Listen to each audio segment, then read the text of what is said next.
you have all these products. Do you see, like, are there places, Texans just like to drink in general, Yeah. but do you see where you might change a product for a different state or a different market, or are you kind of just keeping it flat along everything? Yeah, no, for the most part, I try to make really simple cocktails with the cocktail line. And then we have some other products that are in the works too that kind of stem off of that. But yeah, we've got some interesting, fun products that we're playing with this year and some different collaborations. I don't know where I'm going to find the time to do all of this, but I'll somehow figure it Keep out. finding it, Yeah, seems like. I just keep on keeping on.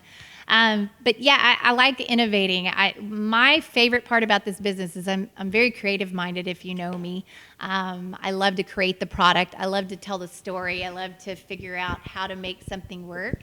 And that's the piece I really enjoy. What I don't enjoy is the business side of dealing with distributors and keeping up with that. So in a perfect world, at some point, I'll be able to maybe let that piece go and have somebody that enjoys it do it.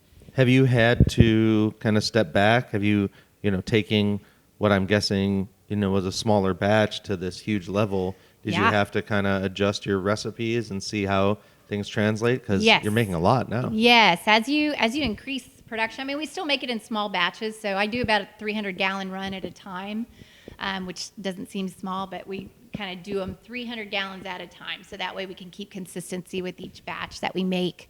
But yeah, as you're, it's a science project. It's really fascinating. But as you're growing your batches, things will be off, and you put exactly the same ratios of ingredients into a batch. So, for instance, when we first started doing it, I found out real quick that the pepper sauce that we make, that we put in the Bloody Mary mix, as it sits, it marinates and heats up over time. So like the very first batch of Bloody Mary mix I ever made, after a month, it was like exponentially so much hotter than when we Really? first came out. So I had to do a lot of tweaking in that regard and had to dial things back. And it's an interesting process when you start playing around with ingredients and food and beverage and that. Do you have some old bottles that are just crazy spicy? I do. I had a spicy blend that I did for a while. I would do it during the holiday season because I would find a lot of people that were like, "Oh, I like it to be a little bit spicier," but then I found real quick it was getting really hard just to keep two different sets. So what I do now is I just recommend like, "Hey, use your favorite, hot sauce that you like to doctor it up with," because that's traditionally what people do anyway with Bloody Marys is they'll go back and add things that they like to add. So I work a lot with the Yellowbird hot sauce group. They're good friends. And Yeah, they send me a ton of sauce. I use their sauce all the time. George and Aaron, they're really great. And they kind of started a little bit before I did in this journey. And we have a group called ATX Makers that it's kind of a like little startup group that That's awesome. George actually was the first person that put it all together because there's all these amazing makers in Austin and we're all kind of running blind. So we all put it together and kind of swapped stories and figured out things as we went. Well, don't you think the idea of masterminding and getting around similar people just kind of elevates everybody? Absolutely. Absolutely. And that's one of the things with this ATX Makers group that I found real quickly. It was, you had a lot of food makers in a room sitting, and some of them were doing exactly the same product or a little different variation, but you would sit back and watch and they all wanted to help, and it wasn't a competition. It was how can we make each other better and make this group better as a whole versus, fighting against each other or competing against each other too much. Well, I'm guessing a lot of the products, I mean, like Yellowbird doesn't really compete with you, and I'm Right. guessing some of the other people don't have similar products. So. Right. And they're all, you find your niche, you find where you play really, really well. Like I really enjoy what I do because I play in the non-alcoholic space, but I deal with alcohol. So I don't have to follow all the TBC rules and regulations that you would have to if That's I had, nice. yes, if I had alcohol in my mixer. So I can play in grocery, I can play in liquor, and I also play in this space called specialty gifting. So I do a big partnership with the girls in Round Top, the Junk Gypsy girls that are really, really awesome, and they do a whole gifting thing in their store, and we do Bloody Marys and margaritas up there. So. Do you put them in special packaging or something? Or? No, not at all. It's the same packaging, but what we found with developing the package and the brand in the bottle, it's a really pretty bottle. Yeah. So it jumps off the shelf, so people buy it for gifts, and they and the psychology is a lot different too. When people are buying gifts, they'll look at it and go, "Oh, that's a $12 gift. I'll buy 10 of them." Versus this is sitting on a grocery shelf. Why is that mixer $2 and why is yours $12? Right. So yeah, it's fun to see all those segments. But Bloody Mary mix especially is one of those places where when you spend the extra money, you're getting Yeah, there's some crappy Bloody Mary mix some out there. crappy mixers in general. Yeah. So what we do essentially is, we say we make junk-free craft cocktail mixers, and that's really what we do. So we take better ingredients. We take your favorite cocktail, but we're using better ingredients, and we're making it in a better way. So, but yeah, you can go in the grocery aisle. I mean, I sit next to a bunch of them that I was looking at one the other day, actually. It was a Margarita mix, and it's $2.99 on the shelf.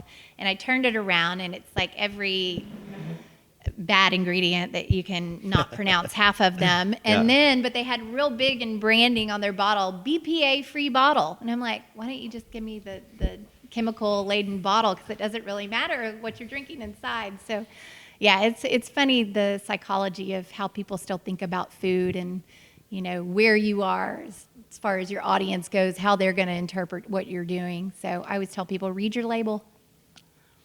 Do you have trouble with preserving, or once it's bottled, it's good and you just refrigerate it after? Yeah, so we heat process. So we are shelf stable for a year.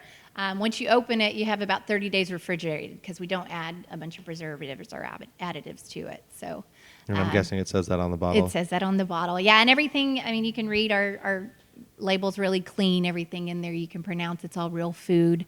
Our margarita mix is really awesome because it's 3 ingredients. So we use fresh lime juice, nothing from concentrate.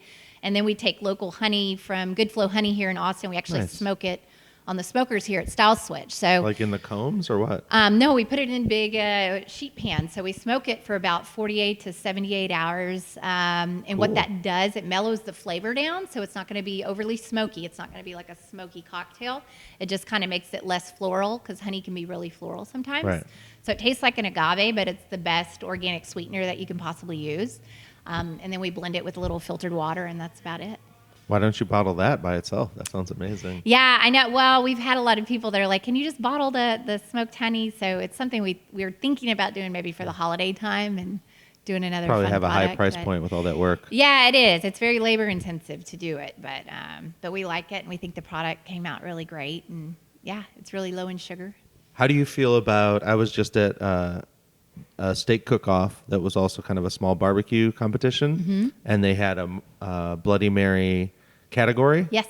And I saw whole meals placed upon these glasses, and burgers and crabs and crustaceans and shrimp. And do you have like a besides putting your mix in it, do you have a preferred? Do you like having a bunch of stuff in the Bloody Mary? So we do we do a lot of smoked meat garnishes when I go out, and nice. That was actually one of the first ways I got a lot of people to stop and try my product. When I was doing demos in stores, I would take sausage from Stiles Switch, and I would do like a little sausage on my sample, and everybody would stop because they would see the sausage.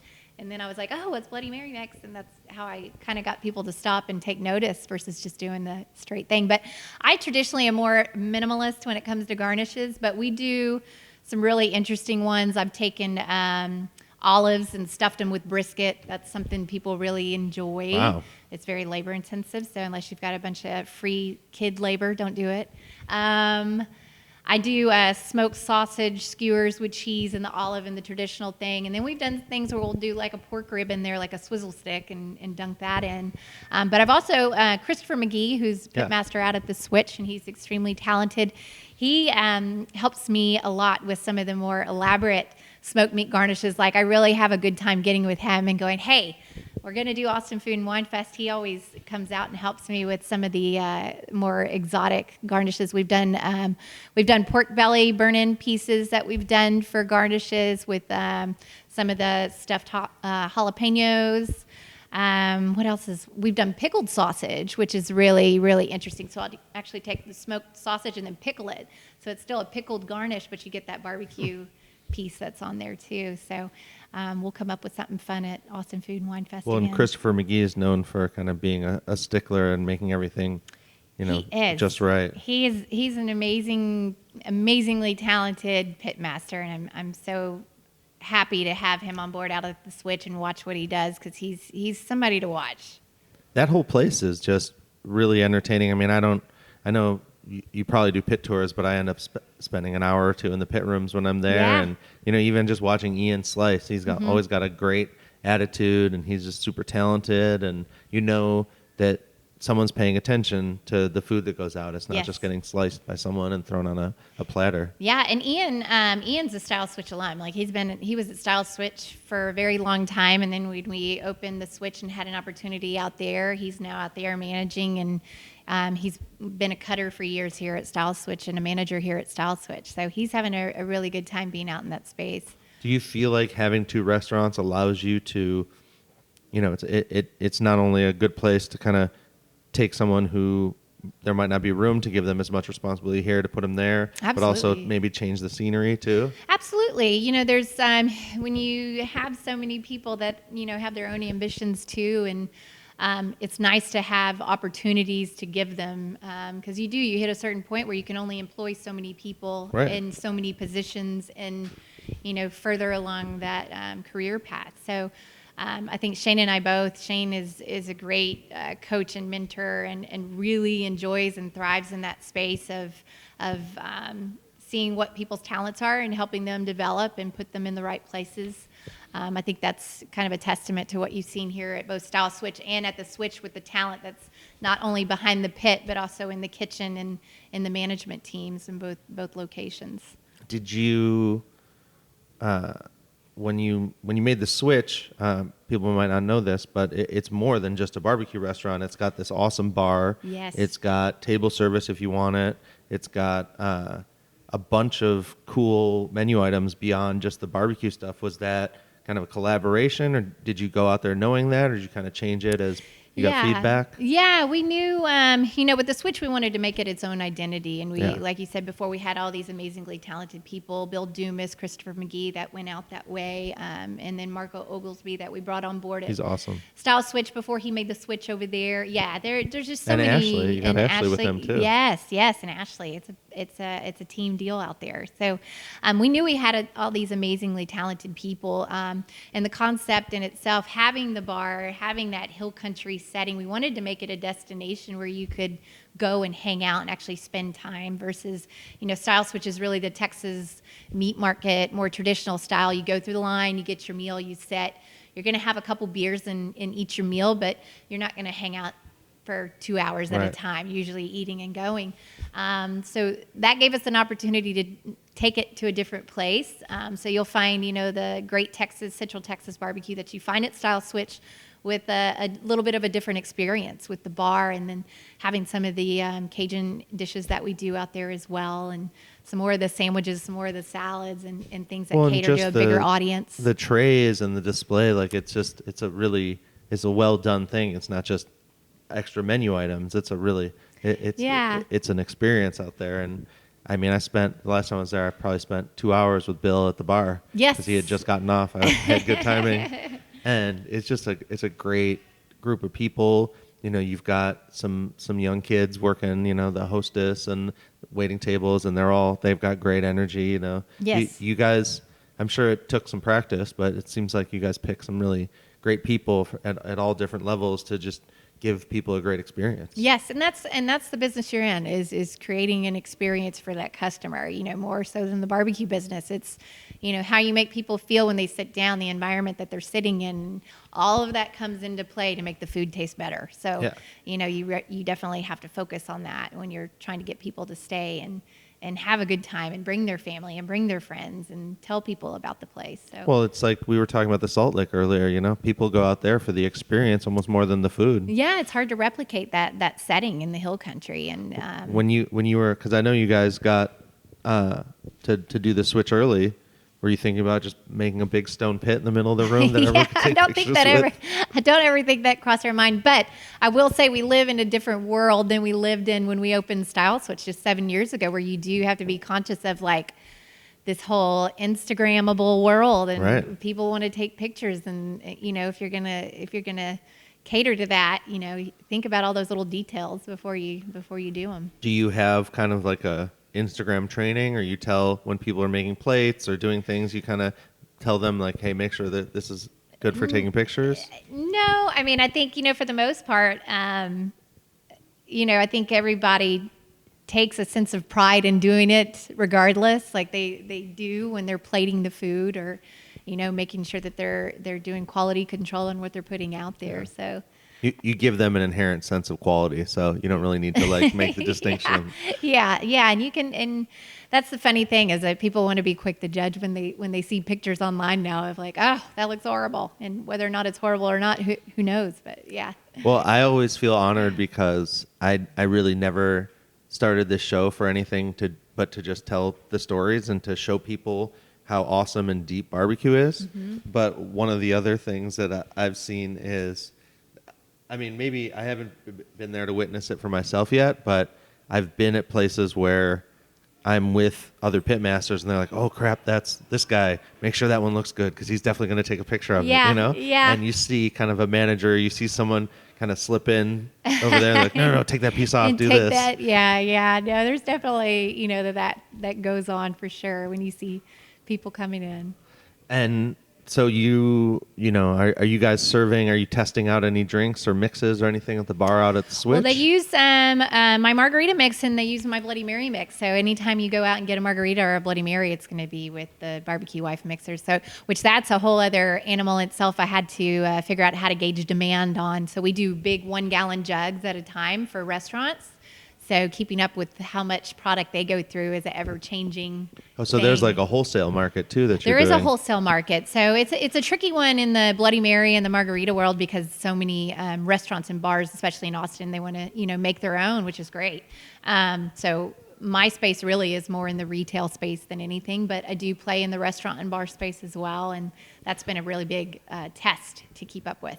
But you make such a good product that you're probably doing as good or better than anything they can make in-house anyways, right? Yes. Yeah. No, we make everything fresh. So it's actually can take some of the labor out of the equation if you use our mixers. But, there's still such a stigma with mixers in general that you have to kind of educate people to get over because traditionally people are like, oh, mixers, we don't want to use a mixer. So that was something really fun with the Margarita mix, developing that is that it took me a long time because I knew like we're a huge make our own margaritas at home family. Shane and I are always, let's get the limes out and let's squeeze them and do the whole thing. And I was like, wouldn't it be cool if we could do this and make it just as good and bottle it? And it took me a while to figure it out, but we did. And I think we've got a pretty good one. But is that hard when you go into a restaurant to like basically tell them yours is as good or better than theirs? Yeah. People take a lot of pride, especially in Texas, and I think even more so in Austin. Like I would say Margarita might be the national drink of Austin.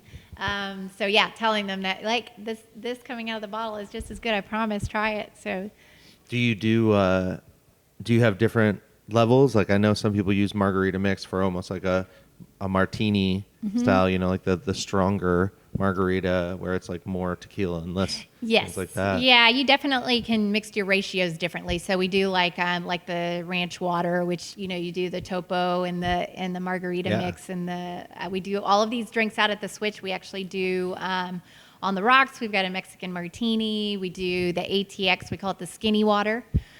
Which is the topped with Waterloo. We use local Waterloo. Oh, nice. So that's a fun drink we do. And we just got a frozen machine out there a couple weeks ago. So we actually just revamped our margarita listing out there. We added a ton of margaritas. We do one that's frozen, a traditional frozen topped with a Big Red. So we do a Big Red soda, which Crazy. If you're a fan of Big Red, that might be for you. And then, I'm not, but I could see how someone could like and then that. We're doing a strawberry. We do a fresh strawberry puree. We have En Fuego, which is the jalapeno infused tequila. Wow. And then we did the jalapenos in with the mix. We've got a pineapple that's really great. We actually smoke the pineapples, and then we turn it down into a puree, and we add that into the margarita too. So I've been noticing, it's crawfish season now. I've been noticing a lot of people putting pineapple into their crawfish boils. Yes, which I is like tried a that. sweet, spicy thing. Huh, that's interesting. So that's interesting that you put the pineapple with the spicy at the bar too. Yeah, that's been a really awesome drink. It actually was one of our first cocktails, the I pineapple had one of smash. those. Yep, the pineapple smash. So the pineapple smash, we use the smoked pineapple and we actually puree it down, and then we use white rum, coconut rum, and then fresh lime juice, and that's the pineapple smash. Yeah, I had a couple of those. They're good. Yeah, someone else was driving. That's why. Yes. That's the tricky thing when you live in Austin and driving to Dripping Springs. You need a chauffeur. So that's one of the things I'm still working on.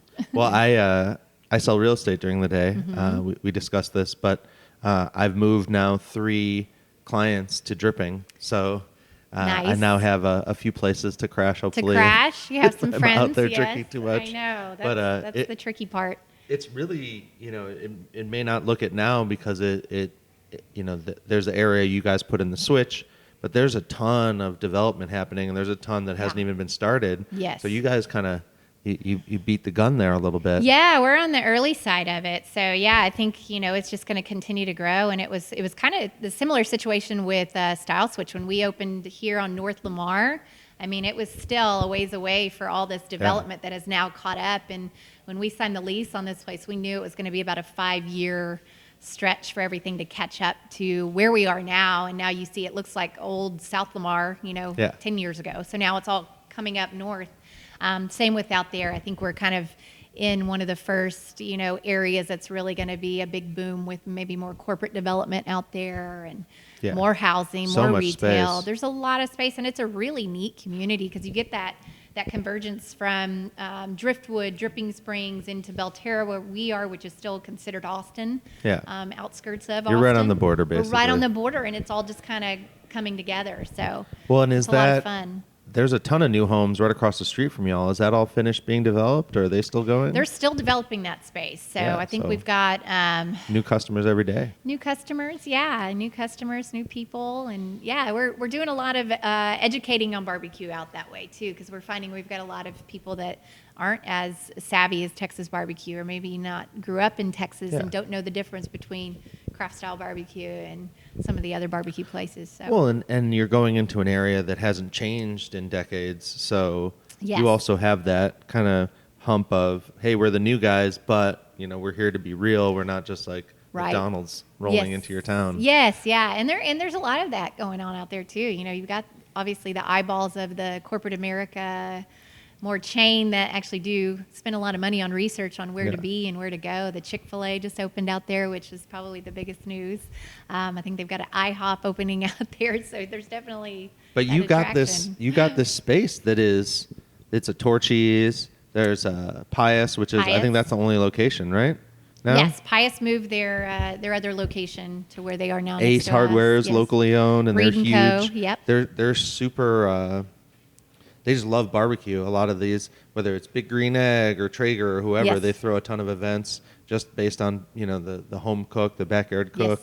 Yes. I'm forgetting the others, but I mean it's almost all local or locally owned businesses over there. It's pretty cool. Yeah, they do a good job. Endeavor Group is the group that did like the Domain North side, and they do a really good job of mixing local with some of the bigger spaces too. Because you'll see like there's a Gold's Gym. Right, Gold's Gym. That's the one I was that's thinking out of. That's there. big. But we're really happy to be in that community and kind of get more ingrained. So Shane and I both have spent a lot of time out there meeting people that live out there and understanding a little bit more about, that community versus where we are here, because it's so night and day. We're really, more suburban out there than anything. So. You gonna throw some like BBQ Wife parties at the Switch? Yeah, we're working on some fun things. We've got some BBQ Wife lunches and brunches that we're going to be doing that Awesome. are going to be People love brunch. Yeah, and we want to do some things that might outreach to some of the female followers and do like a ladies who barbecue lunch kind of event. Amazing. So yeah, it'll be fun. I'm looking forward to hosting some of those things.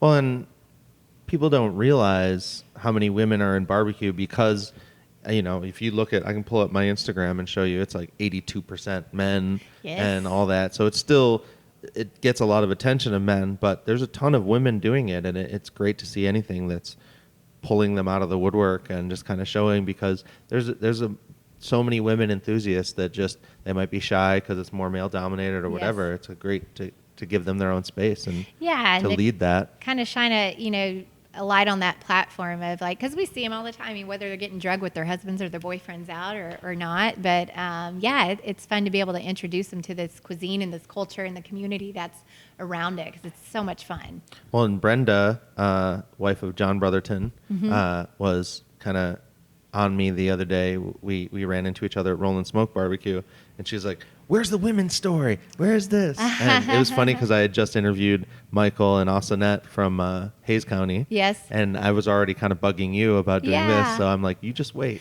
Yeah, no, I'm glad you did. It's fun to tell the story. And, I try to use my platform to shine a light on all the women in barbecue and not really focus on myself too much, but really try to go check out these places and meet some of these interesting women that are doing some really amazing things. Well, don't you think that's the right thing to do when you go big? You've become this big name. BBQ Wife is a real thing now. That it's really great because now you have the platform to blow up whoever you want. Hey, check this person out, and you can really show them. You can really show them support and attention very easily. Absolutely. Well, I've had so many amazing people that have been so kind to me and in my little journey and really kind of stair-step me to the next place every time where I was heading. And if I can pay that forward in any way, I'm so happy and thankful to do it. Well, so, I'm wearing this #MeatMan shirt. Yes. We make #MeatWoman shirt. I'm slowly shying away until I come up with some better tags to make it the most inclusive. But our fans are people that work in restaurants, people that are home cooking. Maybe they're making a BBQ Wife, Margarita, or a Bloody Mary right now listening. I hope so. What's your message to the enthusiasts, the people that whether it's a woman who's trying to come up in the male dominated barbecue, or just someone who's an enthusiast who loves the mixes you make, the food you all serve? What's your message to the people that are trying to catch up with you? I think having fun in that space. Reach out to people, and I think you'll find in this community especially, like, you can message somebody on Instagram or where, and I answer every time somebody sends me a message. I'm got a million things going on in the day, just like everybody else does. But anytime somebody takes the time to actually reach out to me, I find that so flattering that they do, that I really do. Whether it takes me a day to do it, I always message them back, and if I can offer advice or steer them in whatever direction or question that they might have. I had a guy actually, I'm doing this mentorship on Monday with South by Southwest, and he messaged me on Instagram, and he was like, I want to come to this deal you're doing, which you have to have a badge to be able to go down, which isn't the cheapest thing to do with South by Southwest anymore. But he said, my wife and I are actually opening a barbecue trailer right by Circuit of the Americas this weekend, and I'd really love to pick your brain about, the barbecue industry and Austin in general. I was like, absolutely. So I just, feel like you need to keep yourself open and out there, and if you can pay it forward and answer people's questions and help them out and just say hello, even if that's, all they really are wanting you to do, why not? Well, and it sounds like you know how to build a network. It sounds like your phone probably has a plethora of people that can help you get things done, that you would love to promote, their thing. It sounds like you're someone who connects with people rather than just doing your own thing and kind of plugging your ears. Yeah, I try to. I'm not one of those people that likes to ask too much for help. I think that's probably my biggest downfall, is I feel like I can do it all, and that might be the mom in me coming out, or I can do it, pile it on. But you have to stop and ask for help. And, there's a lot of things I don't know that I didn't know going into this business I'm in that I had to stop and really try to figure out. So ask for help. Just one last question. You said you went from radio to health food to here. Uh-huh.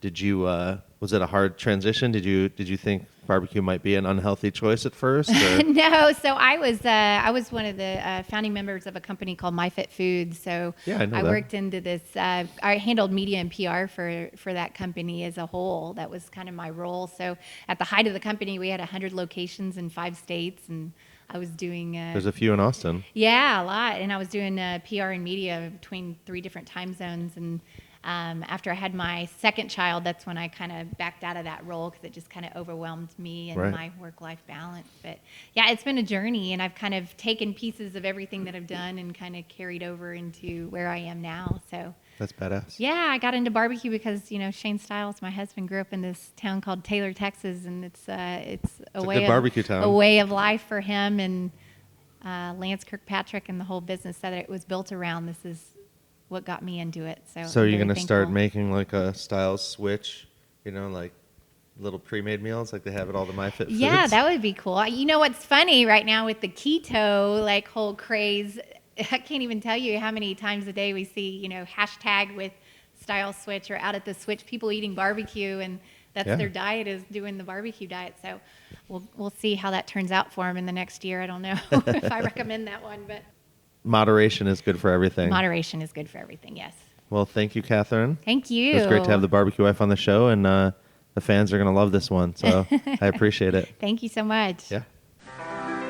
Hey, they call me the meat man. Y'all see me eat.